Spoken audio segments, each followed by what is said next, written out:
और एक बात और मैं आपसे कहूं, सुनिए, जितने भाग्यवादी लोग बैठे हुए हैं, संसार में सबसे पहला काम करना, पहला काम, ये बातें आपको बहुत कम सुनने को मिलेंगी। पहला काम करना, जो आपके दिमाग में जो वायरस भर दिया गया है, कौन सा वायरस? भगवान के भरोसे बैठो, भगवान सब करेंगे। पहला काम करना, इस बात को दिमाग से डिलीट कर दो आज ही। जीवन में सब करना, भगवान के भरोसे मत बैठना, कभी मत बैठना।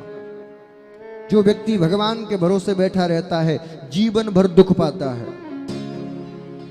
जीवन भर इस लोक में भी दुखी रहता है और परलोक में भी दुखी रहता है। क्यों? क्योंकि तुम भगवान के भरोसे बैठे हो, भगवान तुम्हारे भरोसे बैठा है। अब दोनों एक दूसरे के भरोसे बैठे हैं, इसीलिए किसी को कुछ नहीं मिलेगा।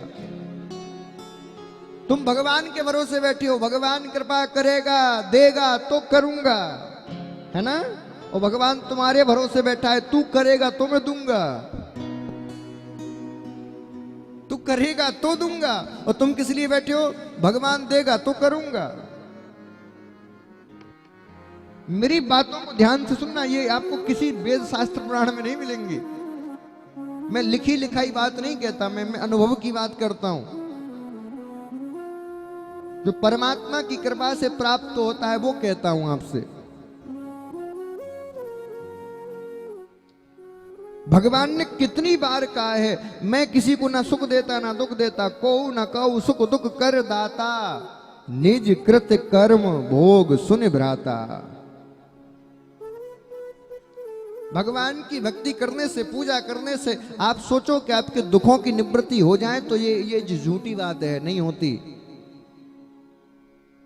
जितनी भगवान की पूजा करोगे दुख ज्यादा आएंगे, स्टाम्प पे लिख लो। हाँ, तुम सोचो भगवान की पूजा करो धनवान बन जाओ, नहीं होगे, जो धन है वो भी चला जाएगा। हाँ महाराज कैसी बात कर रहे हो, ये यही मन में आ रहा होगा ना। प्रमाण के साथ बताता हूं, सुनिए। भगवान ना किसी को संपत्ति देते, ना सुख देते, ना दुख देते, ना तुम्हारे दुखों का नाश करते।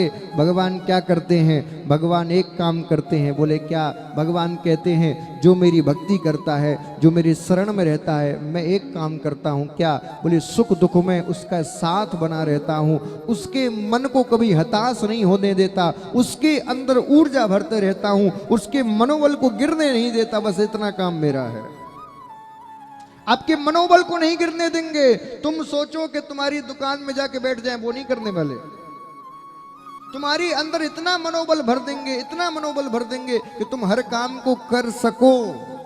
वो करने नहीं आएंगे, करना तुम्हें ही पड़ेगा। मेरी बात समझ में आ रही है? आ रही है तो हाँ कहो। हाँ चलो, अच्छी बात है, तुम्हें हाथ हो रही है। कई लोगों के सिर के ऊपर से निकलती हैं। क्यों निकलती हैं? बोले महाराज पूरी जिंदगी गुजर गई, यही सुना है भगवान के भरोसे बैठे रहो। तुम नहीं बात कर रहे हो, तुम सिर के ऊपर से निकल।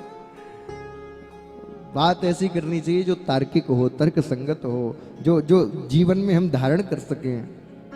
अब जो व्यक्ति कहता है ना भगवान के भरोसे, मैं कहता हूं चल ठीक है मेरे पास आ, मेरे सामने बैठा रहा भगवान के भरोसे, देखता हूं भगवान तुझे रोटी खिलाने आएगा, आएगा। और यदि आएगा तो फिर संसार में सब भूखे क्यों आए? फिर भुखमरी होनी नहीं चाहिए कहीं। भगवान ने ऑटोमेटिक सॉफ्टवेयर बना रखा है, जिसको भगवान कहते कर्म का विधान। एक कर्म का सॉफ्टवेयर फिट कर दिया इस ब्रह्मांड में। और इस सॉफ्टवेयर की खासियत यह है कि भगवान को कुछ नहीं करना पड़ता। जो व्यक्ति जैसा करता जाता है उसका डाटा उस सॉफ्टवेयर में फीड होता जाता है। उस डाटा के हिसाब से उसको सुख दुख लाभ हानि जीवन मरण सब प्राप्त होता रहता है। समझ में आ रही है बात? इसीलिए संसार में भगवान आपने सब ऑटोमेटिक कर दिया। जीवन में याद रखना इस बात को।